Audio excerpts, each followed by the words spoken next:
There's no point pretending that we don't all refer to deep inner meaning when organising our own lives. The inauguration ceremony was therefore loaded with symbols. Did Trump put his hand on the Bible or just above the Bible? Why have a Bible there at all? What do those ceremonial swords mean? Why cut a cake? What does it mean when you apportion and share a cake? What does it mean when Hermes reapportions Apollo's cattle? What does the word carnival even actually mean? Who is it that apportions power? Who gets the first cuts and who gets the lousy guts? Who is ultimately in control? And what can we determine from the angle of Elon Musk's right hand? The media is going into apoplexy and spasms around this moment of Elon Musk. Did he do a Nazi salute or did he not do a Nazi salute? And look at all of these other people apparently holding their hands at the same angle, whether it's Taylor Swift or Kamala Harris or Hillary Clinton. All of us have been guilty at some time or another of holding our hand at that angle. Now, what I want to go to you first here, Neil.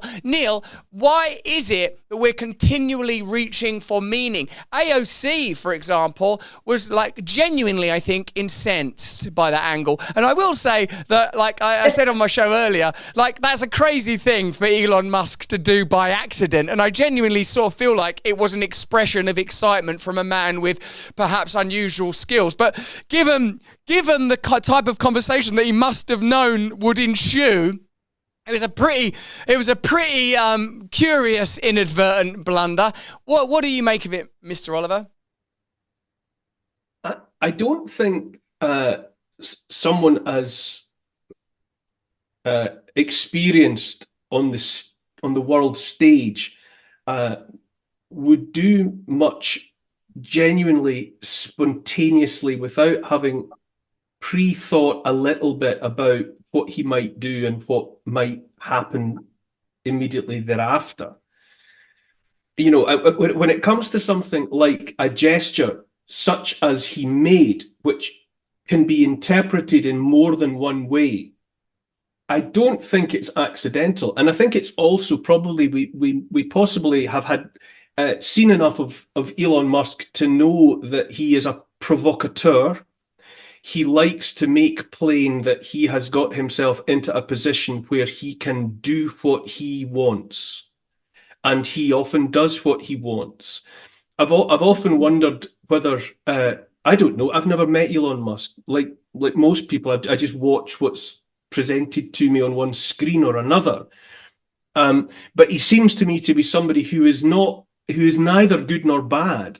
I think he's morally ambivalent to some extent. I think he is driven to do the things that he knows he can do. If it's possible for him, he will do it without troubling himself too much about whether or not it's a good or a bad thing to do. It's just a possible thing to do, and therefore he will do it. You know, put a sports car in space, orbiting the Earth with a dummy in it. I'll do it because I can do it. And I'll catch rockets with another bit of kit because I can do it.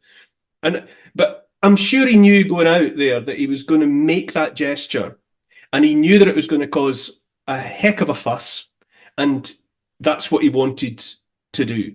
He knew that it was going to set the chattering classes chattering. And I think that was the impact of it. I don't think he was declaring himself to be a Nazi. I don't think he was declaring himself to be a citizen of the Roman Republic or a Roman emperor. I think he just knew that by gesturing in that way at the crowd, he would get them talking. And by God, he did. Go on, Lara. Well, this is where I go back to being conscious of what I don't know, right? Because, you cannot, Neil's got his opinion on it, and I try to look at it as a journalist. Like, there's no way that I can know what's in Elon Musk's head. But, he's pretty geeky. He's pretty awkward. And when I saw him do that, I didn't think twice. I didn't think anything of it. So I step back at that point and I look at it strategically. And what we have is a return to the Nazi narrative. But more than that, what you have already seen, from before the election and afterwards, is that we're in the age of information warfare, fifth generation warfare. And one of the main narratives is designed to separate Trump from Elon Musk. Why? Because Elon Musk has extraordinary power with Twitter. What did his buying Twitter do? It did much more than just give, supporters of Trump a home. It broke information dominance in a very powerful way. So up until that moment, when you have legacy and traditional media, and then you have, what you had in, for example, in 2020, when Facebook canceled Candace Owens. They had a deal with Verizon and AT&T and whatever, with the email companies, the phone companies, and they all canceled her. So she couldn't even reach, the million plus supporters she had through text and email. These people colluded to silence people. So when they owned, whether it's Facebook, Instagram, Snapchat, TikTok, and X, plus you own the email companies, you own the text companies, the phone companies, and you have traditional media, you have information dominance. And that has been so powerful for them.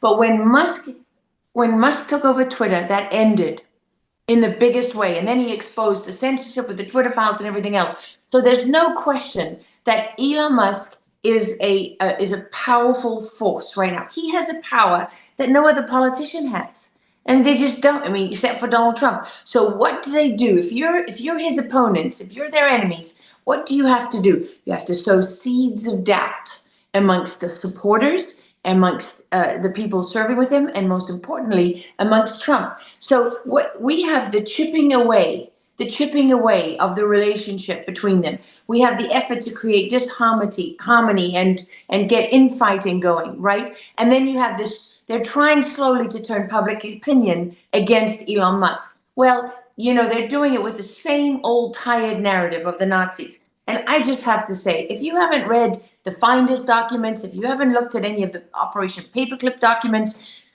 you have some serious homework to do regarding the Nazis in the Second World War. Because if you really want to know who the Nazis are, take a look at Allen Dulles, who founded the CIA. Who did he do it with? Well, the former head of Nazi intelligence, brought to the United States under Operation Paperclip. Let me see. John Kerry, married to Teresa Heinz Kerry. What did her family do? In Austria, they provided the safe houses for the Nazis who were fleeing Europe to go to Latin America. Bill de Blasio, former mayor of New York, what's his real name? Wilhelm Werner Jr., who says he was abused by his father, that's why he changed his name. Well, maybe it was, maybe it wasn't. You start to break it down. You start to see that actually, who protected the Nazis in Ukraine from the Nuremberg trials? Well, Allen Dulles and the CIA. Oh, wait a minute. That's right. Where was the Nazi SS headquartered? In Western Ukraine. So you protected some of the worst criminals. You brought them in to the United States. You put them inside of NASA, the intelligence agencies, your classified programs. You took them to Fort Detrick, Maryland, which is, where you continue to carry out the biological weapon programs of the Nazis. Okay, so if you want to really scratch the surface of the Nazi narrative, who were the Nazis? The National Socialists. They were leftists. This whole construct of, Nazism and racism and fascism all belongs to the right. It's all nonsense. They're vying for power, just like Al-Qaeda is fighting ISIS and this one and that one for power of the Islamic movement. These people, whether they're, the Nazis or the Marxists, they're all fighting each other because when you dig the surface, they don't believe in freedom of speech. They don't believe in freedom of religion. They don't believe in individual liberty. They don't believe in free markets. They've got more in common with each other than anybody else.